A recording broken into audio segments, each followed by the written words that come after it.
যে আমাকে স্যার ভাবার দরকার নেই, স্যার বলারও দরকার নেই। আমি আপনাদের সন্তান হিসেবে এখানে এসেছি, আমি জনগণের পক্ষ থেকে এসেছি, জনগণের দাবি দেওয়া নিয়ে এসেছি, এক নতুন বাংলাদেশের স্বপ্ন নিয়ে এসেছি।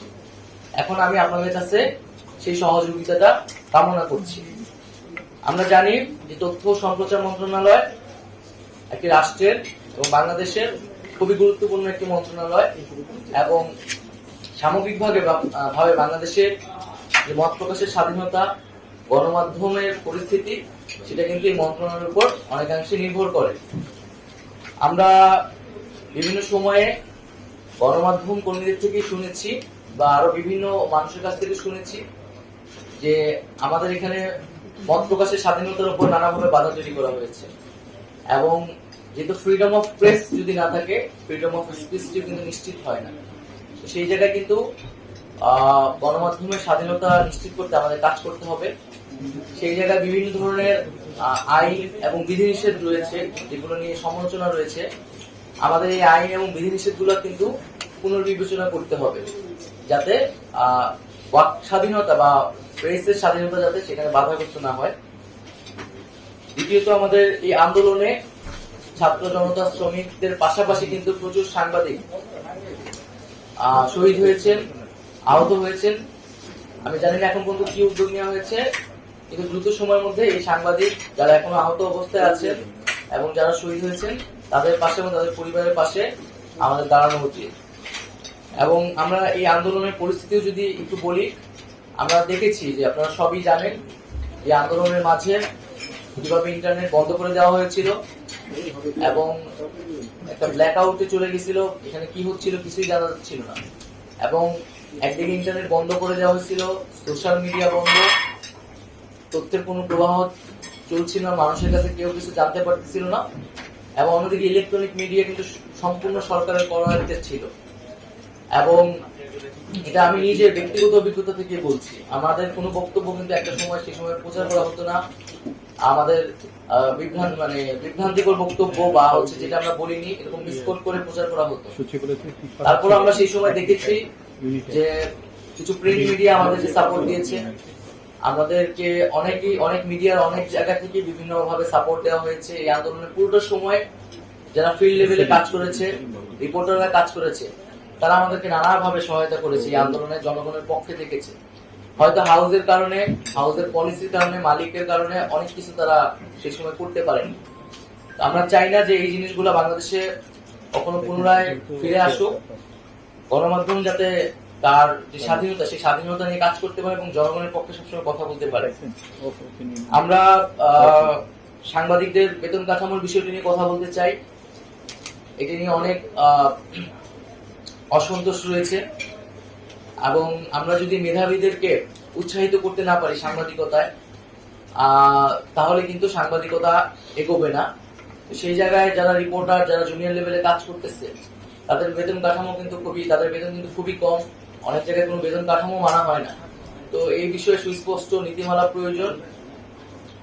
এবং আমাদের যে প্রতিষ্ঠানগুলোর কথা আপনারা বললেন, এই প্রতিষ্ঠানগুলা দ্রুততার সাথে গতিশীল করা দরকার, আধুনিকীকরণ করা দরকার। এগুলো খুবই স্থবির অবস্থায় আছে। বিটিভিকে দেখলে মনে হয় এটা 90 দশকে 80 দশকের বিটিভি, এবং ওই জেনারেশনই বিটিভি দেখে, আর কেউ দেখে কিনা আমরা জানি না। একটা তো হচ্ছে তার একটা দলীয়করণ, রাজনৈতিককরণ আছে, আরেকটা হচ্ছে তার কন্টেন্ট গুলাও হচ্ছে মনে হয় যে এই প্রজন্মের জন্য নয়। তো সেই জায়গা থেকে আমি মনে করি সকল প্রতিষ্ঠানগুলোকে আধুনিকায়ন করা উচিত। মানে জাস্ট সরকারি একটা প্রতিষ্ঠান এবং সেখানে কিছু সরকারের পক্ষ থেকে সরকার অ্যাসাইন করে কিছু লোক বসবে, কিছু পদ দখল করে বসে থাকবে, এরকমটা যাতে না হয়। সত্যিকার অর্থে যাতে এই প্রতিষ্ঠানগুলা কাজ করে, এই জন্য আধুনিকায়ন এবং গতিশীল করা উচিত। আমাদের যেই সেন্সর বোর্ড, জুরি বোর্ড এবং এই ধরনের যে কমিটিগুলো রয়েছে, এই কমিটিগুলো দ্রুত সময়ের মধ্যে পুনর্গঠন করা উচিত। এবং সার্বিকভাবে আমি বলবো যে আমাদের যে ফিল্ম, আমাদের চলচ্চিত্র নিয়ে আমাদের অনেক বেশি কাজ করতে হবে। আমাদের তরুণ প্রজন্মের কিন্তু অনেক আকাঙ্ক্ষা চলচ্চিত্রের জায়গা থেকে, এবং সেই আকাঙ্ক্ষা কিন্তু বাংলাদেশে পূরণ হচ্ছে না। কিন্তু অনেক আগ্রহী ছেলে পেলে আছে যারা কাজ করতে চায়। তো সেই আকাঙ্ক্ষা অনুযায়ী আমাদের হচ্ছে চলচ্চিত্র নিয়ে কাজ করতে হবে। আমরা ইতিমধ্যে জানি যে আমাদের অনেকগুলো চলচ্চিত্র সেন্সরড অবস্থায় আছে, তো সেই চলচ্চিত্রগুলো পুনর্বিবেচনা করা উচিত এবং যদি কোনো নীতিমালা ভঙ্গ না হয় এবং তাহলে সেই চলচ্চিত্রগুলোকে দ্রুত সময়ের মধ্যে প্রকাশ করার সুযোগ দেওয়া উচিত এবং এই সকল ক্ষেত্রে কোনো ধরনের স্বজনপ্রীতি কোনো ধরনের ব্যক্তিগত পরিচয় যাতে বিবেচনায় না নেওয়া হয়, একেবারে নীতিমালা এবং যৌক্তিকতার ভিত্তিতে যাতে সকল বিবেচনা করা হয়। সার্বিকভাবে আমি হয়তো আপনাদের সাথে আরো বসে আপনাদের কথাগুলো শুনবো এবং আমাদের যে ভিশনগুলো আছে সেটি আপনাদের সাথে শেয়ার করব। আমরা একটি মেধাভিত্তিক বৈষম্যহীন বাংলাদেশ চেয়েছি এবং একটি দুর্নীতিমুক্ত বাংলাদেশ চেয়েছি। সেই আকাঙ্ক্ষায় আমরা বাংলাদেশকে পুনর্গঠন করতে চাচ্ছি সার্বিকভাবে সকল সেক্টরে, এবং আপনাদের কাছেও সেই আহ্বানটি থাকবে যে সরকার যে লক্ষ্য নিয়ে কাজ করছে আমরা সকলে একসাথে ঐক্যবদ্ধভাবে বাংলাদেশের মানুষের পক্ষে এই বাংলাদেশটি গড়ে তুলবো।